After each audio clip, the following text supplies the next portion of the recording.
Ayan guys, good morning sa inyong lahat. Pumunta po kami ng Binantayanan Beach at naligo po kami. Tapos pagdating po namin ng beach, nag-video-video muna ako sa mga naliligo. At napakaganda guys ng dagat, napakalinaw. Guys, konti pa lang yung naliligo dyan, kaya nag-video-video muna ako sa mga naliligo.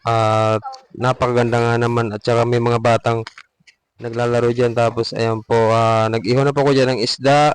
Ayan, naghahanap ako dyan ng mga panggatong kasi yung panggatong namin ay konti lang at mukhang hindi maluluto yung isda namin. At ayan po guys, pinirmente ko muna yung guys yung camera sa na naihaw nating isda. Ayan po, kasi naghahanap ako dyan ng panggatong. Kasi ng panggatong po dyan ay napakahirap po hanapin kasi wala po dyan. Kaya ayan po, naghanap muna ako. Iniwan ko yung cellphone ko dyan. Ayan na po at dumating ako at hinugasan ko yung isda na isa.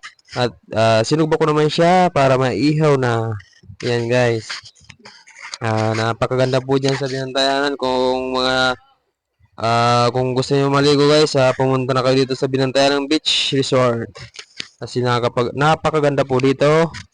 Napakaganda po dito sa Binantayanan Beach Resort. Ayan po, binagyan ko po ng asin yung isda para naman malinamnam at mayami kung kainin natin mamaya ito. Ayan po, linagyan ko muna ng, ayan, hinipan ko po yung kalay dyan para mas madaling maluto. Ayan po, minikos-mikos ko yan mga guys. Ayan po. Kaya, yan yun, no, yan yung nangyayari. Kaya parang yung apoy, mamamatay na dyan. Tapos ayan po, inhipan ko po ng ihinipan para lumabas sa puwet ko. Lumabas sa puwet ko yung hangin. Ayan po, nilagay ko yung isda. Tapos naghanap naman ako ulit ng panggatong dyan. Kasi kulang yung talagang panggatong namin dyan. Ayan. Kaya iniwan ko muna yung isda. Tsaka iniwan ko yung camera. Ayan. Ayan po, naluto na po yung isda dyan. Tapos ayan o, kinakain ng anak ko yan. Enjoy siya. At mukhang mayami daw yung isda. Ayan, tapos naghahanap pa siya ng isda kung meron pa daw. Sabi ko, meron pa nung natira at nainihaw pa tayo. Ayan, ayan po siya, nag-enjoy po siyang kumain dahil po mukhang gutom na po siya kasi kanina pa po siya naghahanap ng pagkain. Ayan po yung kapatid niya, yung kuya niya, kumain na rin kasi nagugutom daw siya. Ayan po, ayan. Ayan, tapos yan po, binibidyohan ko po sila sa likod para po yung dagat mas maganda videohan na kumakain sila para mas maganda. Ayan po.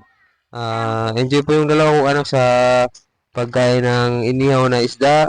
Ayan po. Yeah, smile. Hello. Hello guys. Hello everyone. Thank you sa panonood. Huwag niyo kalimutang suportahan yung channel namin, birdstv.com.